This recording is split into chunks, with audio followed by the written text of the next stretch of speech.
I'm going to use my Flying Bobbins fabric packs to make these. So I'll move that out of the way for a second and I shall talk you through what we get in here.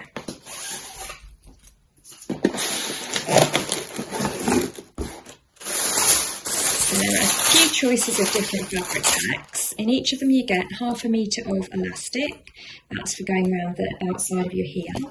You get a piece of rib fabric, and rib knit is nice and stretchy, and that's for the heel area. You get a piece of printed cotton. In this case, I'm going to go for the black pin dots. Some grippy fabric for the sole of the slippers. Some Fleece medium loft fusible fleece, and that's to stiffen and wodge up the cotton that we're using at the top. And then your fleece lining, and in this case I'm using a honeycomb fleece with a nice black and white star print which goes nicely with the cotton. So I'm going to get those cut out now. So I'm going to cut out each element one at a time. First I'm going to start with the upper or the top of the slipper. I've got my cotton printed fabric here. There's the selvage and I've folded that in half. Like so. Whether you fold right sides together or wrong sides together, it's up to you. I like looking at the right side of the fabric just so that I can see what I'm doing and where the pattern is lying. Obviously with polka dots it's not important, but with some of the other prints, when you're folding and cutting out your pattern pieces, if you're using a fabric that has a print direction to it, so with, for example, the kit I do with the flying cranes, just make sure that you folded the fabric if you're cutting out 2 at a time, that you're folding it in a way that the cranes are all facing the same way. You don't want to have one slipper with the print up one way and one with the other. So before you cut, just double check what you're cutting. The next thing to do is to measure in from the selvage to the straight grain line. That's 24.5 centimetres there. Pop a pin and make sure that the other end of the grain line is also measuring 24.5. It doesn't matter what that measurement is, just as long as this grain line here is parallel to your selvage of your fabric. Just want to make sure that everything's sitting beautifully. Right, so I'm going to just pin that and then I'm going to use my rotary cutter. You can use rotary cutter or scissors, it's just entirely up to you.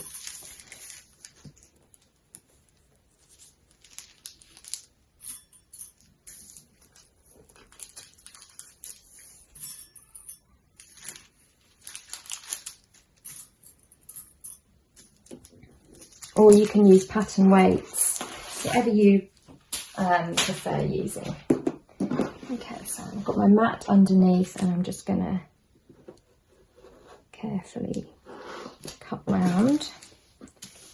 So I'll end up with one pair of slipper uppers. Careful around those curves.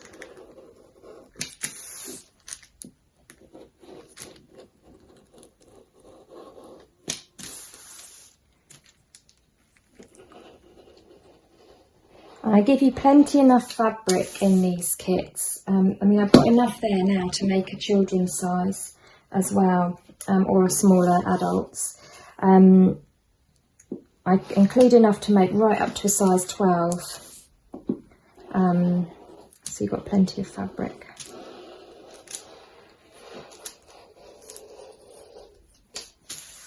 And it's always nice to have a bit extra to play with to test your stitches on as well.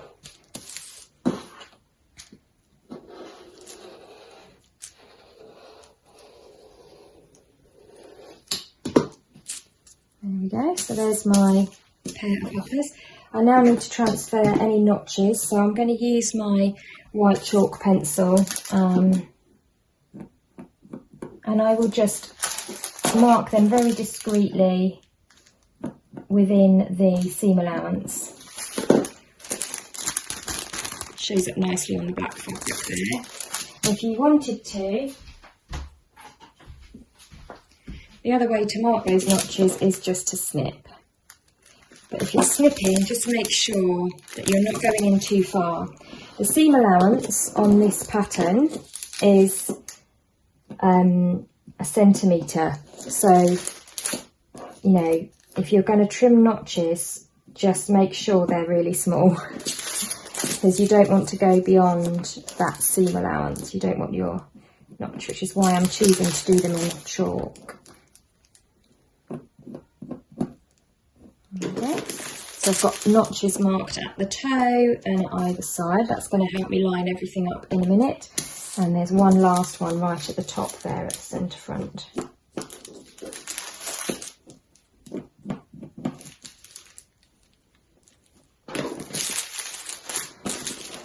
First piece done. Next, let's cut out our heel. Now you've got a piece of rib fabric in your kit, and the ribs are running this way, so it's stretching this way.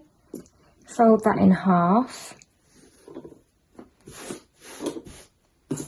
And you want the ribs, see that grain line there? The ribs are going to match up to the grain line. So what you don't want to do it like that. You don't want your ribs going across your heel. What's going to happen is that's going to fold in half and come around your heel, and you want the ribs to be going vertically. So I'm going to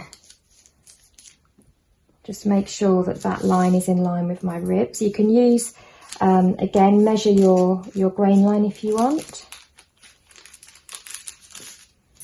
And this is where pattern weights would actually come in handy for cutting out, but I've got my pins close by, so I'm just going to carry on.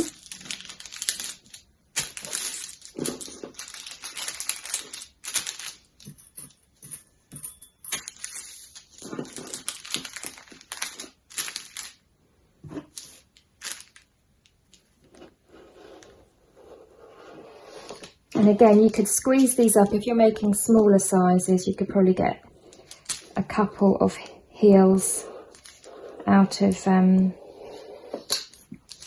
piece of fabric in your kit. Definitely if you're making the children's.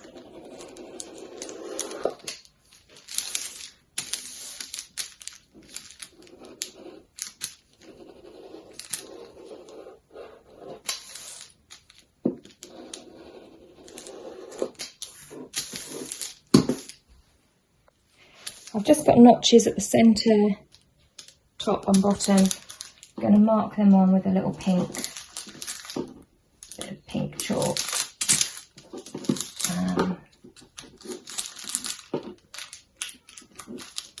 Just because the white wouldn't show up on the grey. So that's that piece done. Next, the soles in the non-slip, so just fold in half. You can fold in half lengthways, or you can fold in half this way, whichever you would rather do. It depends on the sizes that you're cutting. That just about fits in that way and looks to be slightly, get a slightly bigger piece left over there, so I'm going to do mine that way. My rotary cutter wasn't that mad keen on going over those bobblies. It kept throwing it off the path. I'm going to use my scissors for this bit.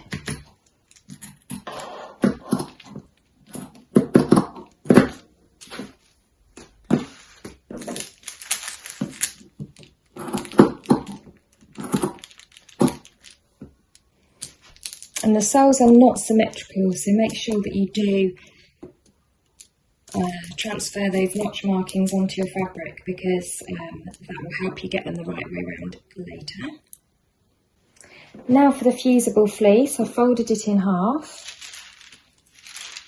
and I'm going to cut a pair of uppers and a pair of soles, and you can fit these on however it suits. There's not really, this a felted product, there's not really a grain, so you can squeeze it.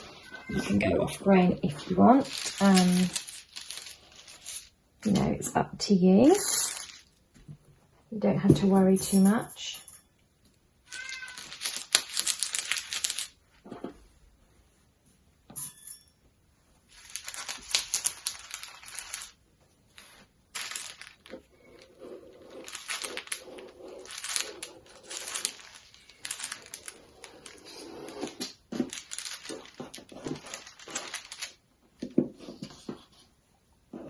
And this is Fusible Interfacing. In the instructions it's talking about using sew in,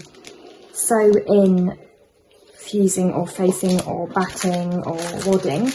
If you're going to do that, I would suggest following the instructions on the pattern, which say to cut out your fabric upper and sole and then apply them to the stitch them into the batting and then cut out around it. But because we're using fusible, which I think is easier, we're going to cut the pieces out and then fuse them just like you would with interfacing on a sewing pattern.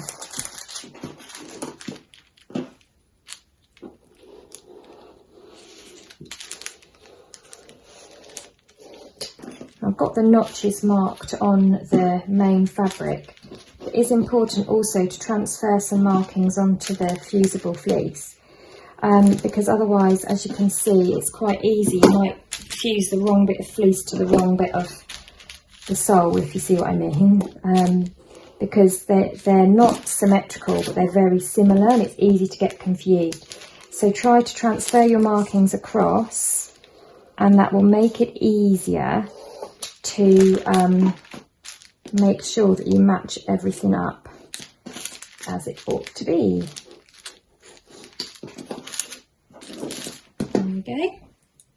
So the last thing that I'm going to do is cut out my fleece lining, and I'm using honeycomb fleece.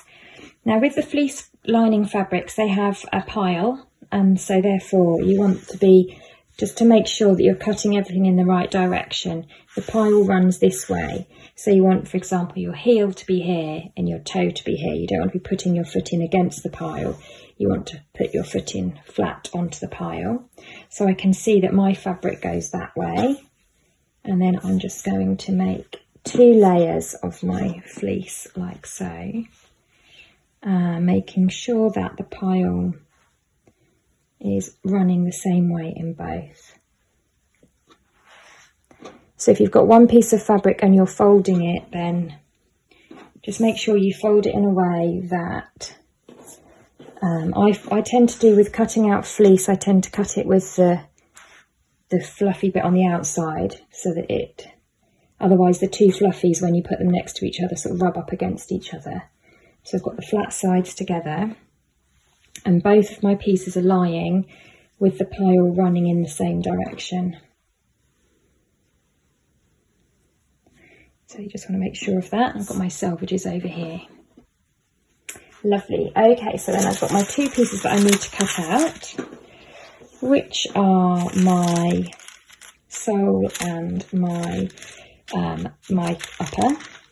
So again, I want to just make sure you don't want to put your pattern piece that way round, because then you're putting your foot in here and it will go against the fleece. So you just want to make sure that that's going in there, the same direction of the fleece, and that one is with the heel here and the toe here. So those are the bits that you need to cut out of the fleece lining, the sole and the upper. And again, you just want to make sure that you're measuring your grain line from the selvage so that it's nice and straight, transferring your markings, and we're just going to cut those out as well.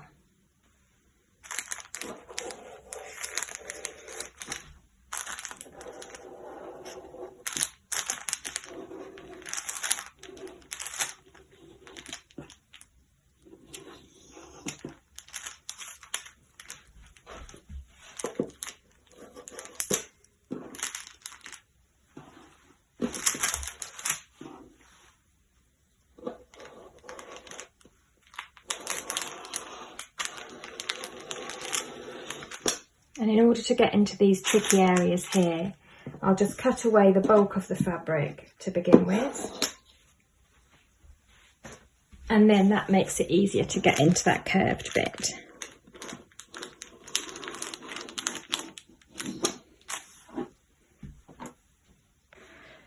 Right, so there is our epic cutting list of everything that you need. So you've got a pair of fleece uppers, a pair of fleece soles. You've got your uppers and your soles also in fusible fleece. you've got your uppers in your outer printed cotton fabric, you've got your pair of soles in non-slip, and you've got your pair of hexagonal heel pieces. And then you've also got your 1/2 metre of elastic. So that's everything prepped and cut. Next step is to fuse the interfacing to their partnering pieces, and then we can finally do some sewing. The next stage is to attach our fusible fleece to our uppers and our soles. So this just adds a little bit of extra stability. I'll just move you around there so it's clear to see. Now I've got my pink chalk mark there, which marked the inside of the slipper, and you can see that you've got your little notch that I've cut into the sole fabric there, so I can see that those are correctly matched up.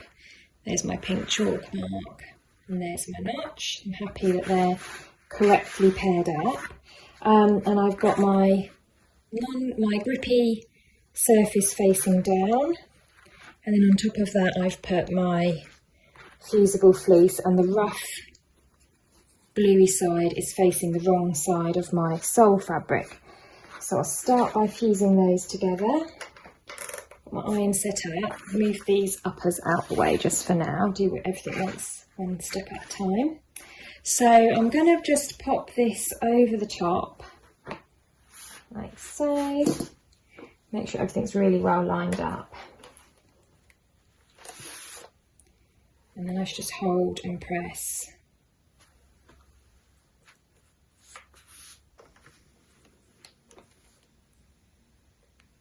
And I think each thing it says you have to press and hold for 15 seconds. I'm using 2 dots on my iron, medium heat. And then the same process again for the uppers, so right side facing down, so I'm looking at the wrong side of the fabric. I'm touching the rough gluey side of the facing to the wrong side of the fabric, making sure everything's all lined up. Use a pressing cloth and then just hold, press for 15. There you are, so you've got now your soles that have been fused together with the wadding and also your uppers. And when you're doing the uppers, just make sure that you've got no wrinkles and no bits of fluff caught in between. So everything's now fused together, everything's cut out, and we are ready to sew.